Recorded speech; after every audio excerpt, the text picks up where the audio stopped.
Dogs are better people than people, aren't they? They're amazing dogs. They're our best friends. They guard us. They guide us. There's medical detection dogs that can smell if you've got, like, AIDS. I'm not a doctor, but their noses are like 1,000 times more sensitive than ours. So they sort of go, "Poor, you're well HIV." Fuck, you know. And you go, "You can smell AIDS on someone." Yeah. Then why didn't you smell it on the bloke I brought home last night then, you fucking idiot? They did the first 3 billion years by themselves, evolution and all that. And then we got involved and we did a bit of selective breeding, you know, getting them how we wanted them to do jobs for us, you know, a bit more of that, a bit stronger, faster, whatever. And they're great at the jobs they're bred to do, and they love the job they're bred to do because they're genetically hardwired to love that behaviour anyway. Although the Rhodesian Ridgeback was bred to hunt lions, and I can't help but think that was a little bit of a shock to it when it found out. So we did all the breeding, all the different pedigrees, all miles around, a big passing out parade. There's a bloke in a square with a white coat and a clipboard, and he goes, "Right, dogs." And they all go, what? Who wants to know what jobs they've got? We all do. Right. Okay, Labradors. Yeah? Do you like carefully bringing back dead ducks? Yeah. That's your job. Amazing. That is amazing. That is my favourite job. Jack Russells. Yeah. Do you like shooting down rabbit holes after... Yeah. That's your job. Fucking hell. Best day ever. Miniature poodles. Yeah. Do you like being carried around by elderly homosexuals? Yeah. That's your job.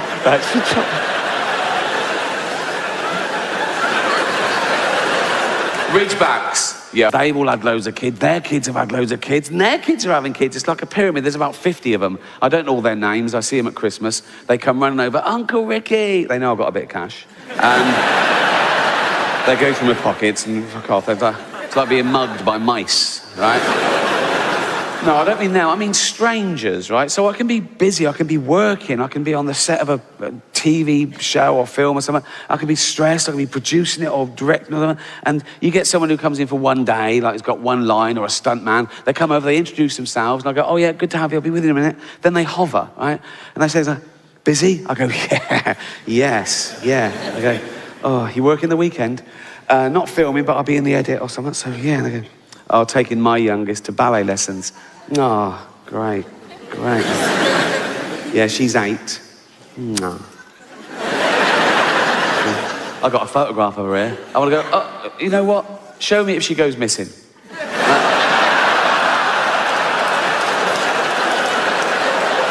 I'll keep an eye open in the woods. You know what I mean?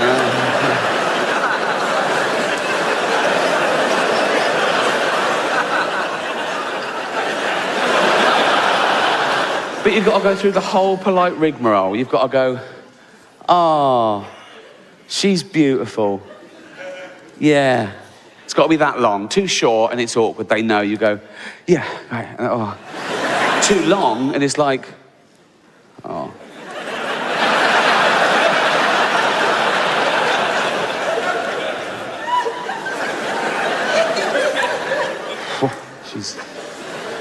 She's fucking beautiful. It's a minefield, isn't it?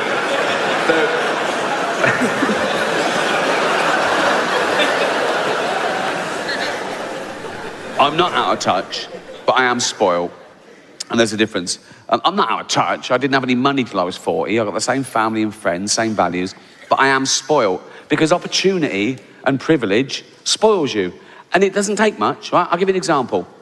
Right, first time I started making it in America, the next time we flew, we were met at the plane by a bloke in a suit and a thing, and he just walked us past the queue like that and straight out the other side. Right? And the first time it happens, you're sort of horrified. You're going, "Oh my God, everyone's looking at me and pretending to be late. Oh God, a baseball cap. Oh God." Next time we flew, I went, "Where's that bloke who walks us through? I'm not fucking queuing." Right? It's quick, right? And whenever I fly to the States, I've got a place there, but I'm always working, right? So someone else is paying, right? So I go first class, BA. Oh, it doesn't get any better. Even if I was paying my own way, I still go first class, but Jane would probably be in coach. Right? It's 10 grand a pop. She's, yeah, that new Planet of the Apes movies on, she'll love that. She'll be happy, right? But when someone else is paying, I say, Jane, get up here with me, right?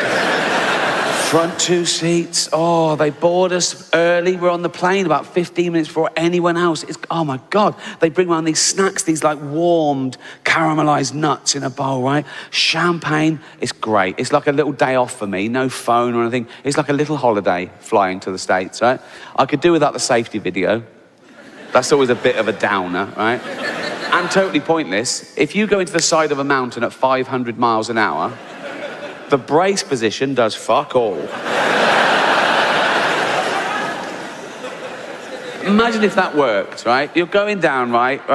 The flame smash, you go, I'll try it, right? You do that, ball of flames, you wake up, everyone's dead, except you go, fucking hell, that's amazing. That is...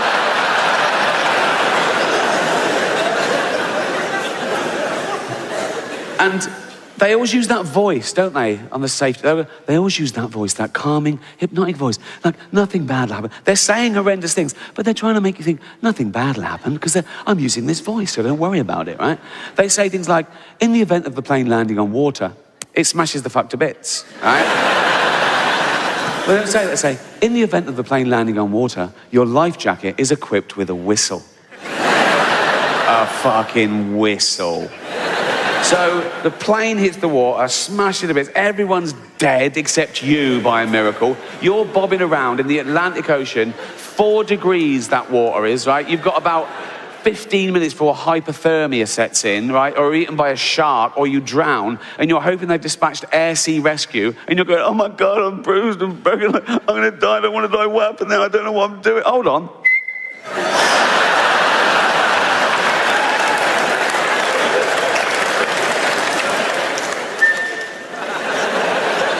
I mean, air sea rescue. Now, I don't know if you've ever been in a helicopter. Of course you haven't, right? But they're fucking loud, right? It's like having your head in a washing machine. You have to wear earplugs and then ear defenders. Your teeth rattle. It's like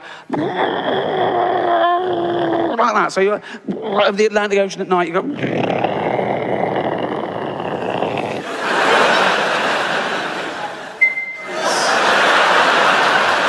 Never gonna happen. It's never gonna happen.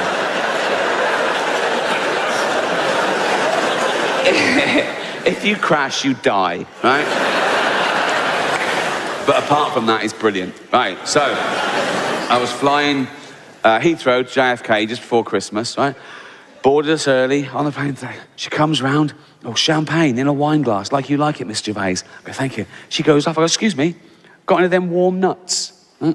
She went, oh, we're not handing out nuts on this flight.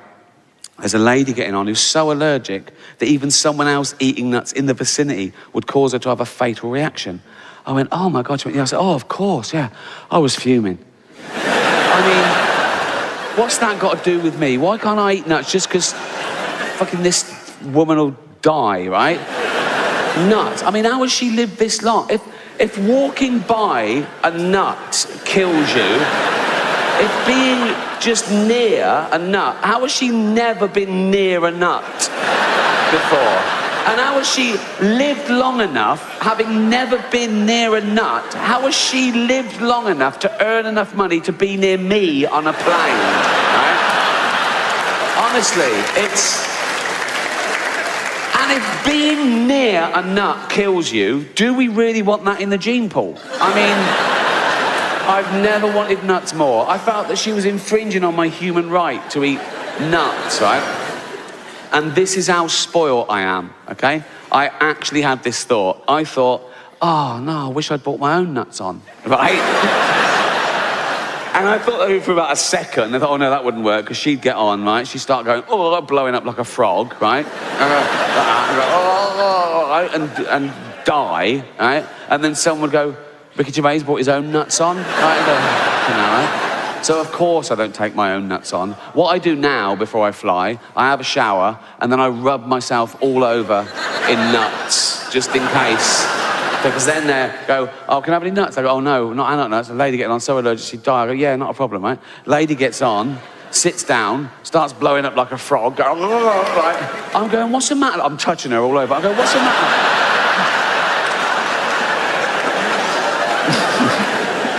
What's the matter, love? And she goes, oh, nuts, right? And dies, and I go, who's been eating nuts? I get off scot-free. So I got to America, I went on a chat show, right? The Tonight Show with Jimmy Fallon, right? And I told that story, the whole thing, right?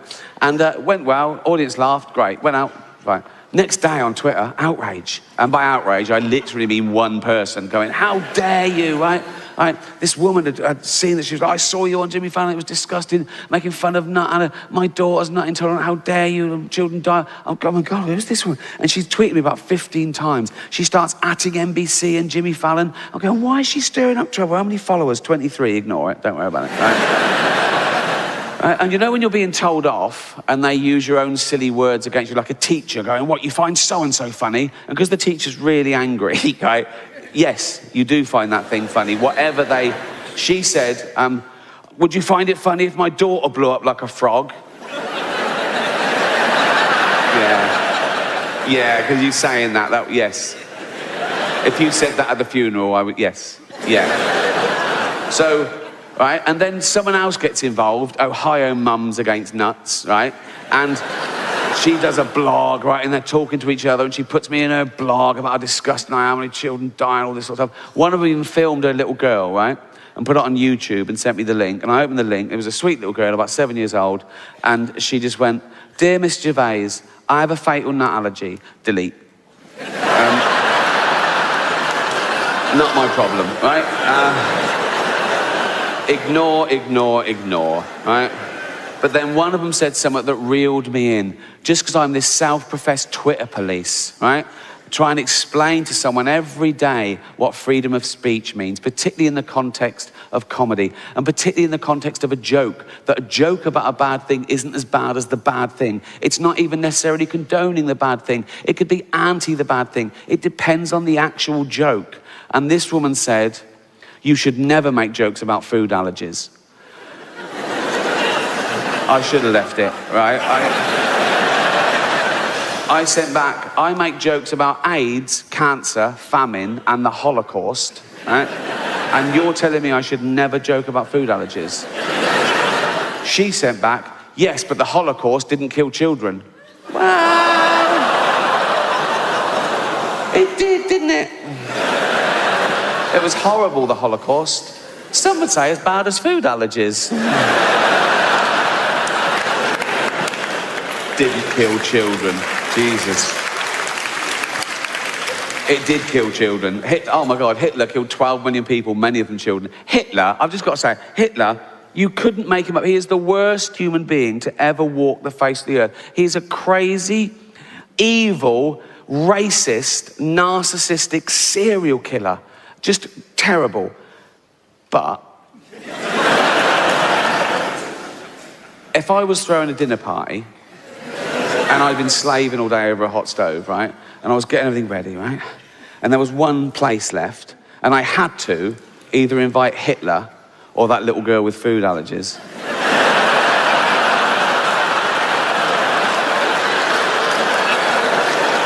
I know who'd ruin that party more, you know what I mean? Everyone's enjoying it. How is everything? He's going, yeah, it's yummy, right? And I'm going, he's loving it. I'm going, cheers. Oh, you fuck. How you doing, boy, about that, right? She's going, I can't eat that. Oh, fucking hell, I'll get you some. Who wants Ferrero Rocher? Me! Right? I can't eat them. Oh, fuck off home, right? But that's what the world's like. People see something they don't like and they expect it to stop, as opposed to deal with their own emotions. They expect everyone to care about their thing as much as they do, right? And it's why the world's getting worse. And the world is getting worse. Don't get me wrong, I think I've lived for the best 50 years of humanity. 1965 to 2015, the peak of civilization, for everything, for tolerances, for freedoms, for communication, for medicine. And now it's going the other way a little bit. The last couple of years, just a little blip maybe, right? And I'm not saying this just because I'm old, because that does happen. Old people say things like, oh, everything was better when I was a kid. Well, of course it was, you were a kid. Everything's better when you're a kid, right? Being old is the shit bit. Whatever's happening in the world, being old is the... I wake up these days and I go, oh, fuck, I didn't die. Got to do it all again. I'm usually hungover, headache, liver pains. I can't walk for the first 5 minutes because I've got no joints in the knees, right? I'm getting fat again now, right? Now, I was thin till I was about 28, like proper skinny, like 9.5 stone, right? Then I got a job, right? And the next sort of 20 years were what I call my eating years, right? And I just got steadily fatter and fatter till I reached a peak of unwellness and blobbiness when I was about 48 years old. And it was one Christmas, I was at home, lying on the floor, right? And I was saying to Jane, I'm having a heart attack, right?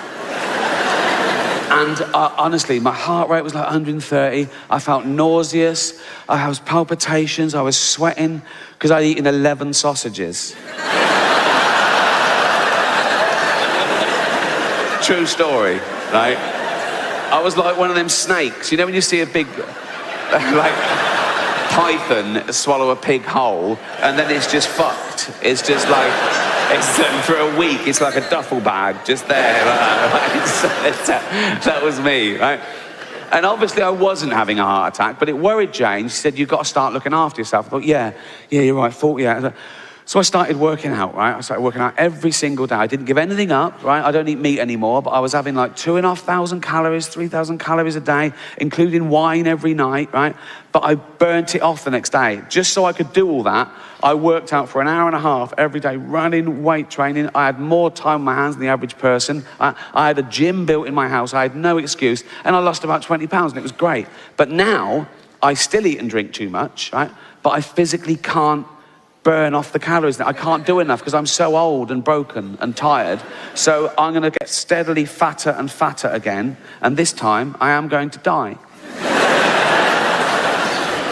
I'm losing my hair. It's getting really thin. I know it looks great for there. Cheers. But no, honestly, in a lift, right, with that light directly overhead and the mirror, it looks like an X-ray, right?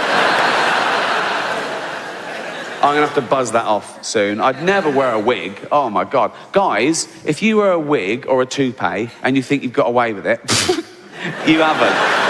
Everyone knows. Everyone knows immediately. My brain knows a wig has come into the room before I do, right? I could be at a party or something and it'll go, there's a wig in here. I go, is there? Yes, there is. Yeah. Spidey senses for the wig. It's only the little bit of the way they smile at you like there's nothing wrong. Telltale signs, isn't there? I was put off wigs for life, though, by my Uncle Reginald. A great bloke. He's dead now. Died a few years ago, right? I was only little, right? But he went bald in his 20s, tragically bald. I mean, he started going bald and his hair fell out. It might have been something. It might have been alopecia or something. I don't know. But he was bald for 10 years, into his 30s, right? Turns up one day at our house, Elvis. What is... like... And I remember I was about 8 and I said to Auntie Edna, what happened to Uncle Reginald's hair? And she went, it was a miracle. They were lying. They were just hushing. It was ridiculous. Everyone knew he was bald, right? But he'd embroiled his family in on the lie, so they had to lie as well. They're going, yeah, it just grew back. Yeah, it's amazing, right? And there's so many things he wouldn't do because he was terrified of the wig coming off, right? We weren't allowed balloons at parties, right? Auntie Edna said, yeah, Reg is allergic to balloons. He wasn't allergic to balloons. He was terrified one of us kids would rub one on our sweater, right? And his wig would fly across the room. We've got photos of him in the family album, right? And if he's at a wedding or a christening and he's holding a baby, he's always holding it at arm's length, like that. So he can't grab his wig. It must have been on his mind all the time, right? It was the only thing he feared, that wig coming off in public and this ridiculous lie being exposed. He was in the army, he was hard as nails, wasn't scared of anyone or anything, spiders, snakes, roads, wasn't scared of cancer. How's the chemo going, Uncle? Not a problem. We got a photo of him, and the last year, I think, he was 75, yeah, must have been his last year he was alive, right? And it was a hot day, and he was in the garden in his little trunks, right? And he was a wizened little man by then, and white chest hair, jet black wig still. Died in it, buried in it. He's wearing it now. A little skeleton with jet black hair, right? Like Posh Spice for eternity. Right? But I knew all that was going to happen. I knew I was going to get old and fat and ill and blind and deaf and shit myself and be pushed around in a fucking bucket, right? But you're ready for that because you're warned. You know everything about getting old, right? Well, one thing they don't talk about, and so you're not prepared, and it was a shock to me, right? I only found out about it recently, and I'm going to share it with you now. The distending testicles. I didn't see. You don't know about it, right? But it happens in your 50s, right? I wasn't checking them or anything, but I didn't see them for 20 years, right? But all I know is, as a young man, they were pert, and now they're like 2 plums in a sock, right? I don't know when it happened, but it was recently, right? They just, and this is how I found out, right? So as I've been getting older, and they've been secretly stretching away, right? As I've been getting older, I've been getting richer, so my baths have been getting more and more luxurious, right? And last year, I moved into a new house in Hampstead, right? I had a big bath, but in a big sunken bath. Oh, south-facing windows. I was in there like the first night. Like, oh, lovely bath. Sun streaming in, classical music on. I thought, this is the life. I looked down, and they're floating, right? Now, I'd never dreamt that testicles would float. They seem like they'd be heavy. Don't they? You could tie things down with them. They'd sit, do you know what I mean? And most people never see there. Like in the sea, you've got trunks on. In a shower, they dangle. And baths aren't usually that deep. And that was my first thought. Oh, my God, I never thought testicles would float, right? And then my second thought kicked in, which was, hold on, this bath's 2 feet deep, right? And I'm sitting on the bottom and they're at the top. What is going on? Right? And I looked and my testicles are now longer than my penis, right? Easily, by some way, right? In fact, they'd created like a little fleshy sort of life raft, right? My penis was dry, just nestled, just floating on top, like that. Just bouncing around. I should have given it a little whistle. No, but I'm just looking at this thing, this is bizarre, fucking hell, right? And I thought maybe it's a fluke. So to test it, I held them under the water for a minute, and I let them go, and they bobbed up. They're really buoyant, right? So you try it when you get home, if you're in your 50s, right? And a man, obviously. Or Caitlyn Jenner.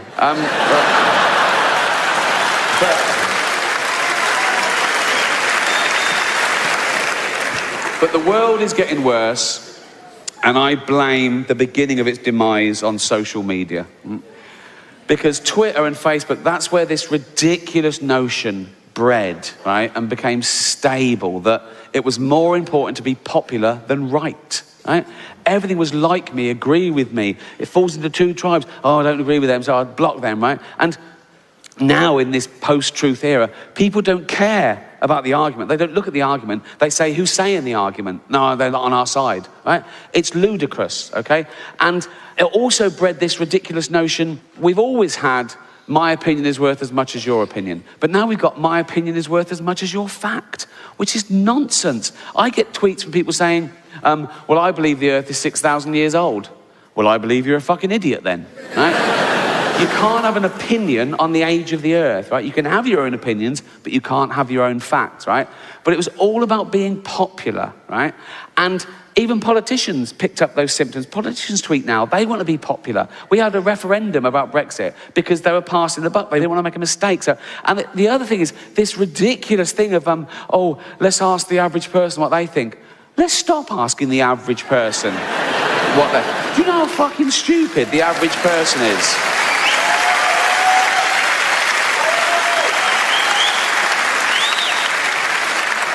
We still sell bottles of bleach with big labels on that say, do not drink, right? Let's take those labels off, right? For 2 years, and then have a referendum.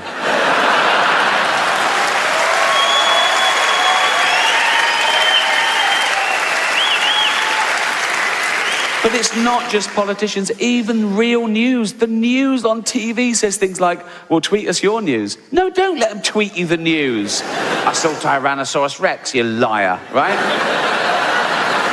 There was a big news story last year, right? It was about a terrible train crash. Now, the train crash had happened about a year before, and there was a big inquiry. And the results of the inquiry were published this day. And so there was an expert on the news, and he was saying, well, we've looked at everything, and we've decided that the speed of the trains on this particular line were a contributing factor to the accident. So we're going to slow them down a little bit, and statistically speaking, this should never happen again, right? That should have been the end of it. But the guy went, wow, we went out and asked the general public what they thought. So then there was 3 banal vox pops. The first one said, well, I already pay £960 a year, so I'm not happy, right? And the next one said, well, it takes me 45 minutes each way, so it's not good enough, right? And the last one said, well, I always say, it's better to arrive at work late than dead. Why is that on the news? And when is that applicable in any situation? You know what I mean? Go, all right, Ted, you're in early. Ted? Oh, Ted. We've been through this. Remember I said I'd rather you arrive late than dead? But the big enemy is stupidity, right? I want to share with you the most stupid tweet I ever got, I think. All right.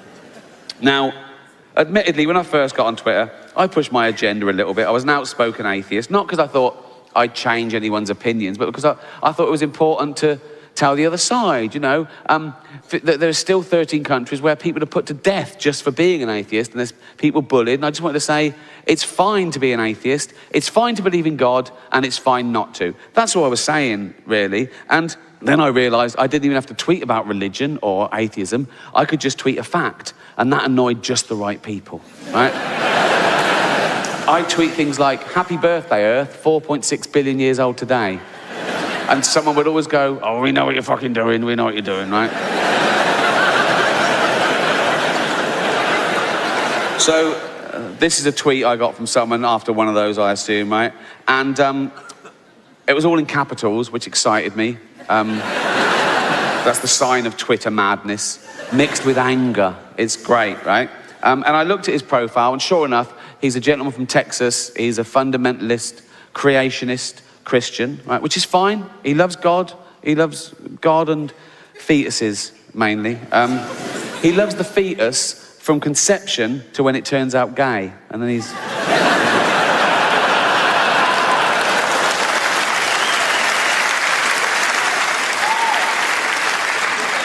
Right, so remember it's all in capitals. He's shouting at me, right? Best tweet ever, right? Your science, my science, right? Science, by the way, is spelled S-C-I-E-N-T-S. Already good, isn't it? I mean, he's obviously heard the word. He took a guess. Never seen it written down, because it's not in the Bible. So he's... Your science won't help you. Well, it will. It's helping him beam this little message up to a satellite and down to me. Your science won't help you when Satan, of course he believes in Satan. Why wouldn't he? He believes that God made the universe in 6 days. You're not going to say to him, do you believe in Satan? And he's going to say, bit far-fetched.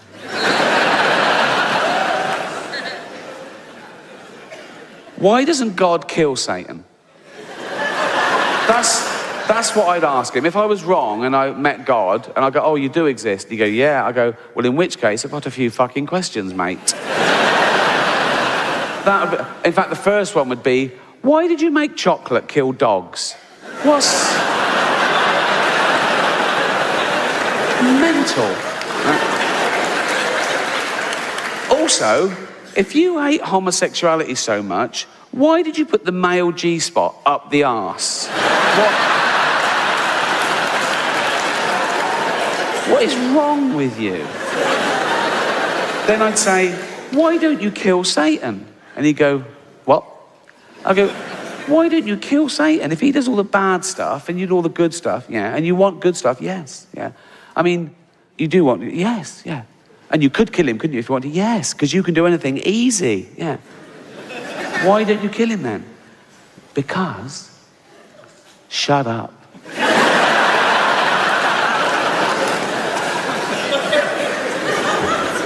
Your science won't help you when Satan is raping your British ass.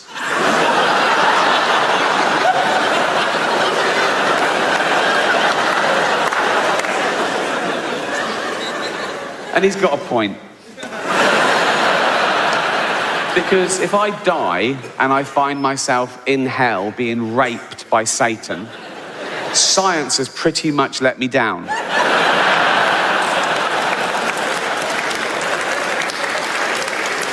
But it's this last line that he just throws away. This line that he signs off with makes this the best tweet I've ever received, right?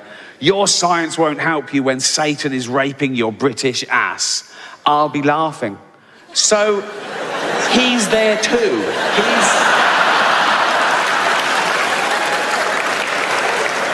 So he's a fundamentalist Christian who's lived his life by the Old and New Testament. He dies, he wakes up in hell, right?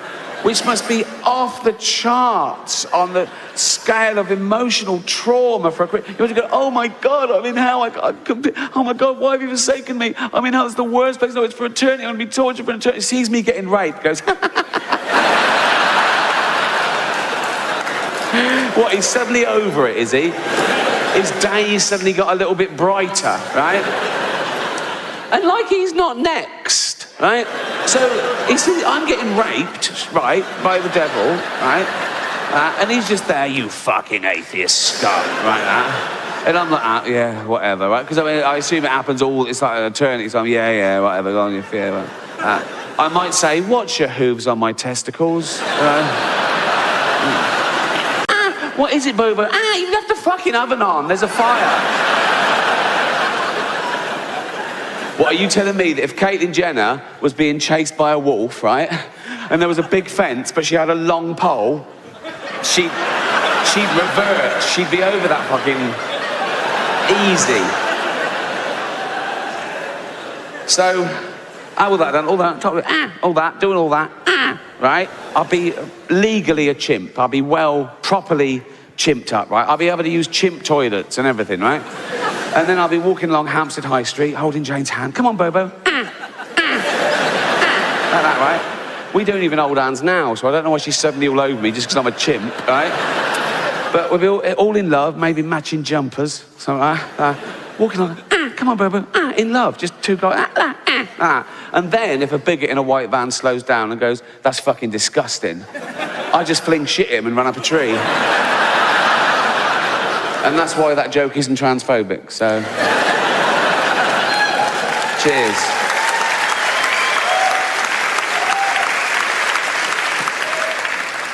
So humanity.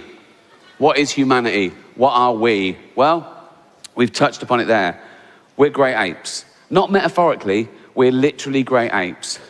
We are 98.6% genetically identical to a chimpanzee. We're closer to chimps than chimps are to gorillas. We left our common ancestor about 6 million years ago. We have the same life cycle. Same life cycle as any other animal, which is our parents mate, we're born, we grow, we mate, our parents die, all our friends die, and then we die. Now, my 7-year-old niece didn't like hearing that, right? But I said, you've got to look. I said, stop crying. I said, you're 7, you know, today. So...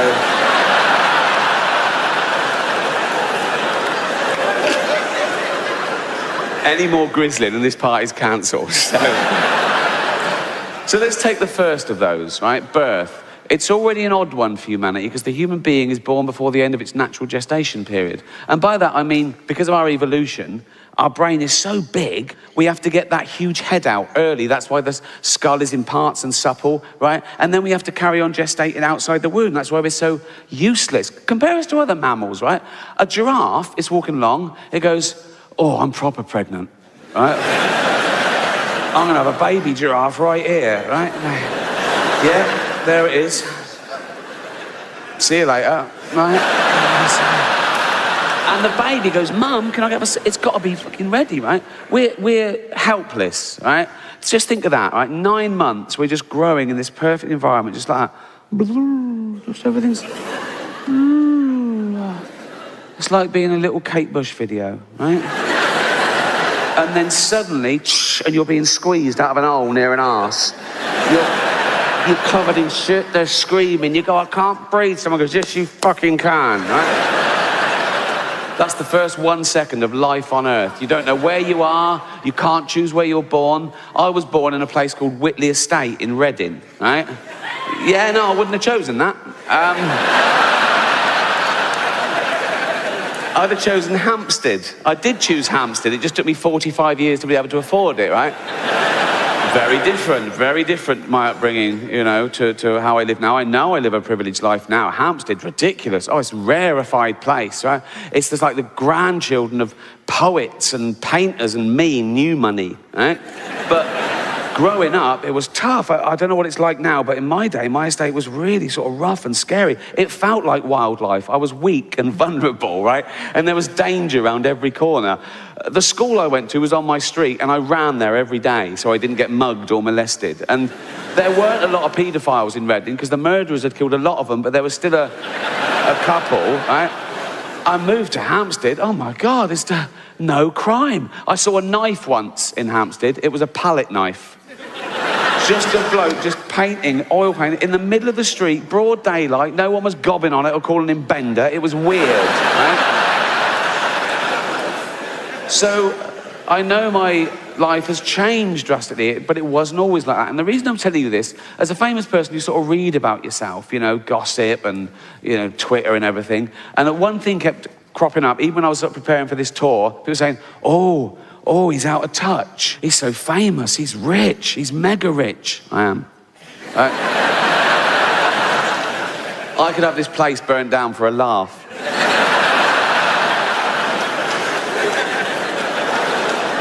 No, but they say things like, oh, he's an observational comedian. How can he say things that relate to ordinary scum? And I say, don't call them scum, right?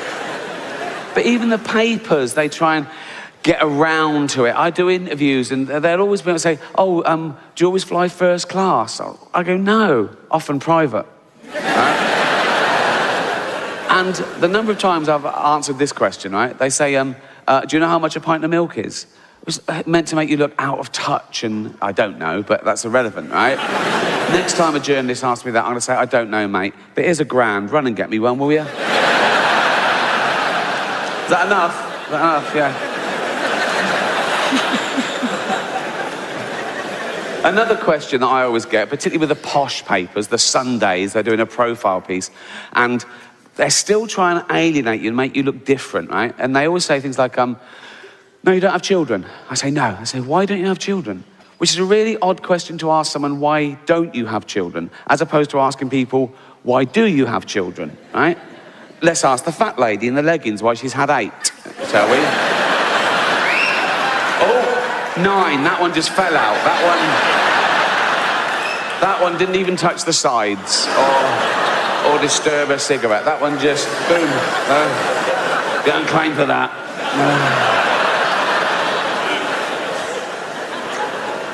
People say, oh, it's selfish to not have children. How can it be selfish to not bring a life into the world that doesn't exist on any level? It's not as a long sort of cabinet full of potential ghost fetuses going, we want to be born, right? But I've thought about it, and there's 3 reasons I don't have children, okay? 3 main reasons I don't have children, and I'll share them with you. Okay, here they go. 3 reasons, right? 1, there's millions. The world's overpopulated. No one's sitting around going, oh, Rick's not having kids, we're going to run out. 2, kids are scroungers, aren't they? I mean, from day one, it's all me, isn't it? Feed me, clothe me, pay for my chemotherapy.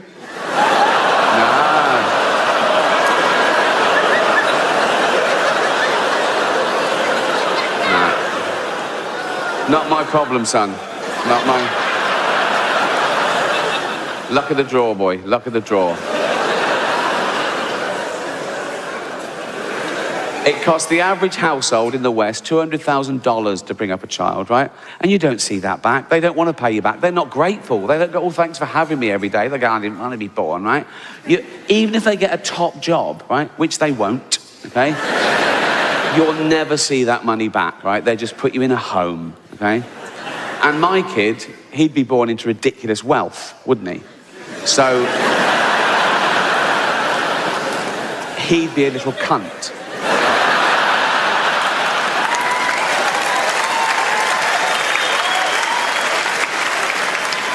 A little Hampstead cunt. Running around with all the other fucking little Hampstead cunts. Being all Hampstead and cunty. I'm a little Hampstead cunt. Yes, I know, yeah. These are my little cunty friends. Yeah, I know, it's obvious. Well, I can tell from your little fucking cunty hats that you're little Hampstead cunts, you little posh Hampstead. And on the one hand, he'd know he was a little fucking Hampstead cunt. I'm a little Hampstead cunt. Yes, we know, everyone knows, right? He'd know that, right? And on the other hand, he'd know that he could never live up to being as brilliant as his dad, right? I'd say, you know, I've worked my way up from nothing and I gave it to you and you're just a little useless Hampstead cunt. You'd go, yeah, and that would probably prey on his little mind a bit, wouldn't it? Like 11, 12, he'd sort of be a naughty boy, run with the wrong crowd, try and get out from under my shadow, right? And then he'd turn to drugs, and about 13, he'd come home and he'd overdose on my Afghan rug. 20 grand, that was, right? And as he was there, right, convulsing and throwing up his fucking lungs, right, and with his little posh, high-pitched fucking death rattle, right, his little fucking dying words, he'd go, do you love me now, Daddy? No, I never did, and that's why you're never going to be born, you useless fucking junkie Hampstead cunt.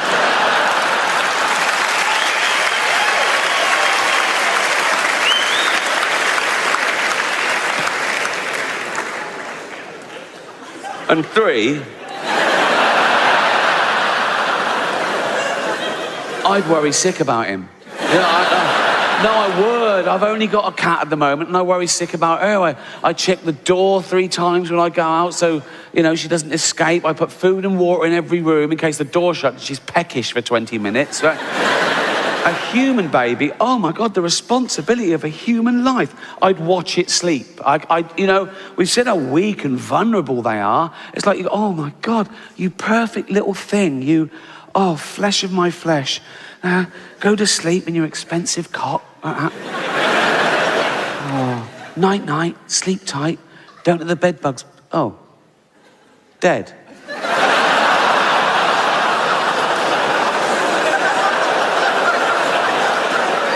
Yeah.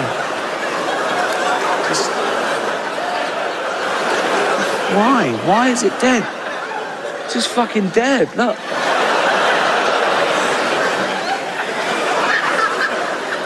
Fuck's sake.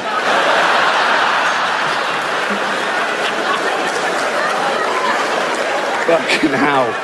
What a fucking waste of time that was. Fuck's sake. Embarrassing. Jane? What? Come here. I'm in the shower. Come here. What? Fucking dead already. I did just fucking hell, Jane. You call that a baby? That is... If Jane was out, I'd have to text her, wouldn't I? What could you... Baby's dead. She'd come back, whoop, what the fuck? I go, yep. Forget the Pampers, lol.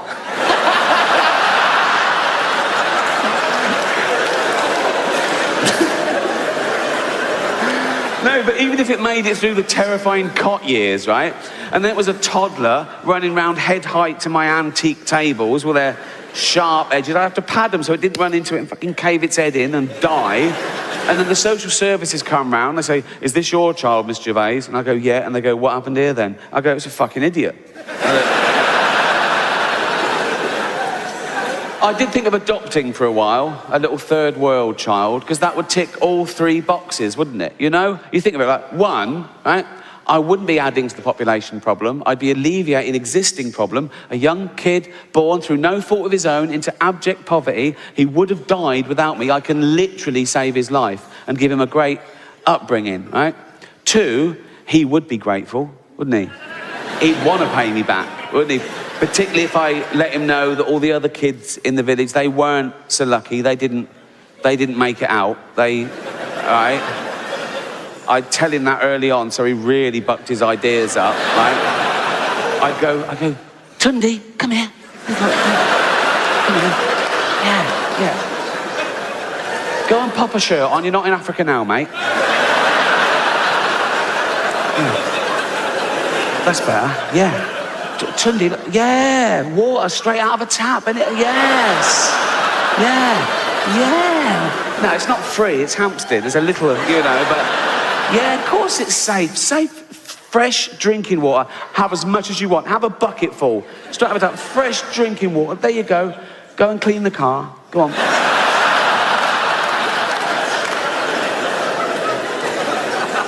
No, I'd go, look, do you remember your friends in the village back in Africa?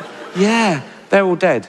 Because a rich man didn't save them and bring them to Hampstead, so do you want to pay me back? Yeah, I bet you do, right? And the good thing about them is they can start work when they're about 6. I just call up Nike and I go, do you still make your stuff in sweatshops? Got a great little worker here, yeah. £1 a day's fine. He's got to start somewhere. Yeah, brilliant, right? And 3, if he ran round and caved his head in and died, and the social services came round and said, is this your child, Mr. Gervais? I'd go, does it look like mine? I'd go, this is Hampstead, it's obviously broken in, mate.